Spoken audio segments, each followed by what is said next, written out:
hunies, it's Yolz and welcome back to my channel. It's been so difficult trying to film this one video.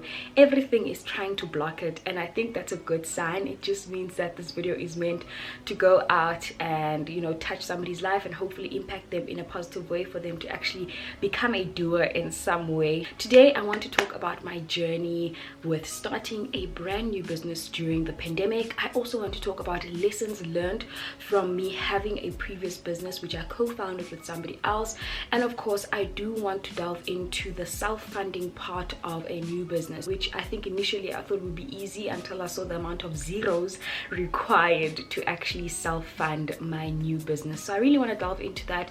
I hope this will be helpful for somebody else who wants to start a new business. Otherwise, that is it. I really hope that you do enjoy this video. Give it a massive thumbs up if you do. Comment down below with all your business questions that you have, and I'll be sure to answer that either in a video form or on that question in the comment section. And of course, don't forget to subscribe if you haven't already. I am so excited for this series and I know you will enjoy it. Mwah.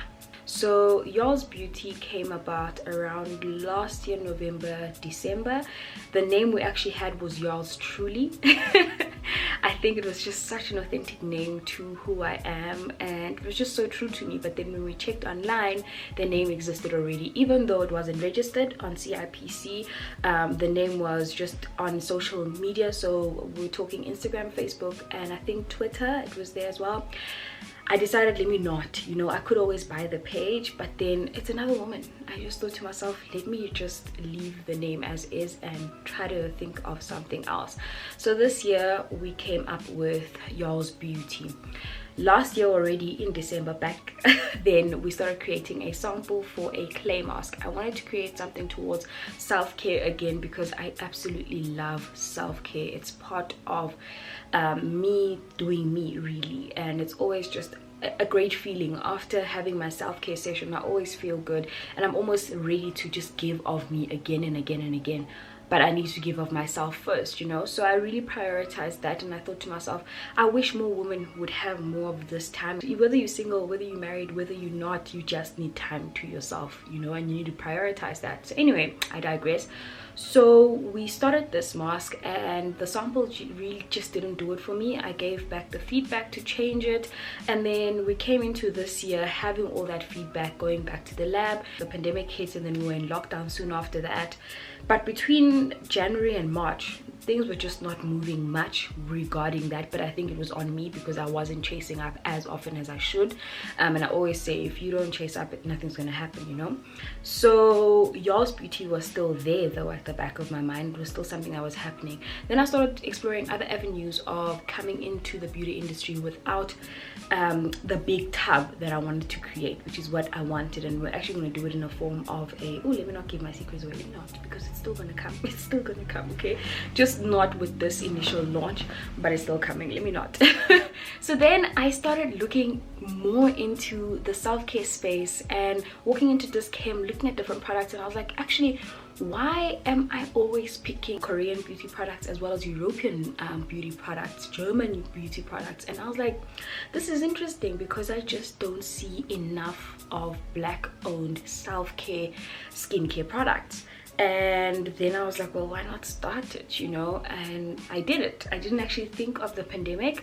I wanted something that was developed here at home to cut all international costs. Obviously, with the pandemic comes the high rocketing hit year end, okay? The rand took a huge knock, and all of a sudden the dollar was more expensive. So obviously, getting anything from China or anything from overseas, I was like, I am not going to do that because I need to be smart and agile about starting a business during this time. And thankfully, a friend of mine told me about somebody she uses. She's got a shea butter company, and the manufacturer she uses is based in South Africa. And I was like, fantastic. Got in touch with the manufacturer, found out about their lab and what they specialize in. They happen to actually specialize in exactly what I am launching. The first product that I am launching in the next few weeks, you'll see, but that's actually what they specialize in. And I was so glad that they're South African based.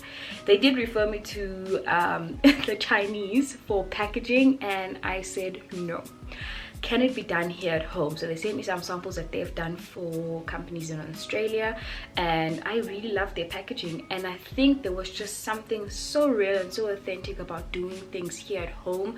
Proudly developed, made, manufactured, yonke into, literally every single thing is done here at home. We don't pride ourselves in local business, you know. It's so easy for that manufacturer to refer something he can do here at home, but refer business to someone else who's over the shores, you know. And I was like, nope, nope, nope. I'm adamant about doing it here at home, and I was so happy to hear that he can do it. When he sent me the pictures of samples that he's done for Australian companies, I was like, this is fantastic, let's do it here. This is definitely a time to offer something to the market that is fresh, that is black owned, and homegrown, made on our South African soil, which makes me so proud at the fact that every single thing that is done here at home. So yeah, that is why I started. I want to go fully online. That's the space that I want to target. And now that a lot of people are spending more time on their phones, I decided, well, let's actually pre-launch this page weeks before we officially launch and see how people respond. And literally the theory was proven right. People are looking for outlets, people are looking and scrolling on their phones constantly. They're spending more time there. So if you capitalize on an online business or a digital business, you know, you are actually looking at an opportunity to tap into a market that is sitting and waiting for your product. So yeah, that is why I started now and why I'm moving solely online. The one biggest lesson I learned from co-founding Happy Hair Care is the art of control. I want to have as much control over my own company as much as possible, and the reason I ventured on my own and didn't partner with anybody is because it wasn't selfish or anything like that, but I want to have the keys to my own house. And somebody used this term the other day when I was talking and asking questions around the website and just, you know, every other person involved in fulfillment for the products to get to the final customer. And the one thing she emphasized was you need to have the keys to your own house and try to cut out as many people in the supply chain as possible.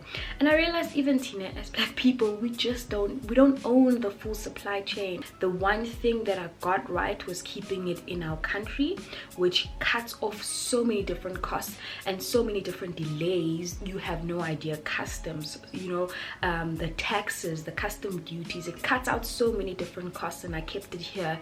And then doing it in one house where my packaging and the manufacturing and the chemist, the lab, the scientific testing, all of that is in one place. Then it comes to getting the final product to the consumer. That by itself should at least take 2 other people in between, and that's it. That's all I want. If I have to sell through Amazon to the world, that is the route that I'll take, as long as I am the one packing that box, sending it to Amazon, and they're doing the fulfillment. That cuts so many different people, instead of you know, going a longer route by getting somebody in 2 or 3 different countries to do the fulfillment, me packing, them packing as well, them making sure it gets to a courier, then to the consumer. You know, it cuts out so many different people. And the biggest thing that I've learned in all of this is that throughout every single chain of the supply chain, try and have the majority control.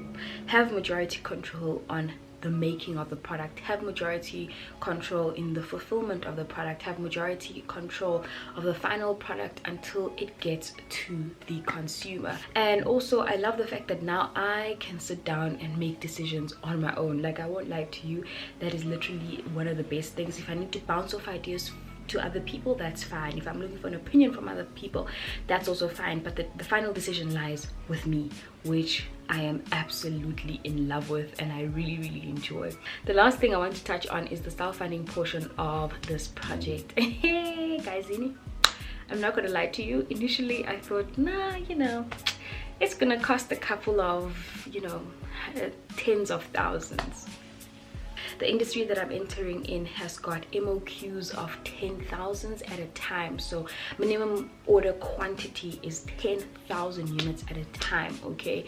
And it's an industry that I didn't expect that much of a minimum order quantity. I chatted to friends, I chatted to business people, and I was like, how do you work around these numbers, you know, when you're starting? And then I found out that you can definitely try and negotiate as much as you can. So with the minimum order quantity of 10,000 units that I actually need per variant, I wanted to launch 3 products in the market all at once. I was told I need 30,000 because it has to be 10,000 units each. Now, just give you a rough guesstimate of 10,000 units costing 10 rand each. Okay, that's a good 100,000 each. So I would basically need 300,000 to self-fund this business, which is impossible because I don't want to go to the bank. So I wanted to fund it myself. So I found out how I can work around this. So instead of ordering all 30,000 units at once, I technically ordered the 30,000, but then I said I'll initially pay for 10,000 units. Can you still make the 3 different variants of the product within the 10,000 bulk? In other words, I'll have 30 in total, 20 technically into the freezer, because firstly I wouldn't have capacity to store all 30,000. Secondly, I don't have the funds to pay for all 30,000 up front. What I can pay for is the first 10,000 batch, but please split that into 3 different variants so that to my market I can still launch these 3 variants. And it took a bit of a while. I think the manufacturer took some time. I think it was a good week. I was like, ooh, worried, is he gonna say yes or no? He came back and he said yes, we can do that. So that is how I have managed to again try and have as much control on the money that I do have as possible. So I am starting off with that huge MOQ, which is big for me because I'm like, how am I going to sell these 10,000 units? But at the same time, I don't want to rob him of his business. So yeah, that definitely made it easier for me to self-fund. The other thing is I did get to recoup a good amount from Happy Hair Care of my initial capital. That definitely added about 30, almost 40% towards the capital that I'm putting back in now to Yolz Beauty. So that was really helpful. I managed to recoup quite a lot of my initial capital into that, and then the rest of it is honestly savings. I'm an avid saver, obviously with influencing, because our income goes up and down. I've always just had a little savings pocket for me, which I can use for almost anything, you know. I really am a firm believer, if you are going to start something, try as much as you can, even if it's a wedding and whatever it is, whatever project that you're busy with right now, try as much as you can to pay cash, just so that when you are done with this project or when you're done with the initial costs, you know that you've paid for it already. You don't owe a bank, you don't owe a middleman, you don't owe a mashonisa, you don't owe an uncle or an aunt, any of that. I always believe, especially the foundation of any project should be based on what you've put in. It's just so much easier, and you just know that you're not carrying any luggage, any debt, any liability with you, you know, going forward.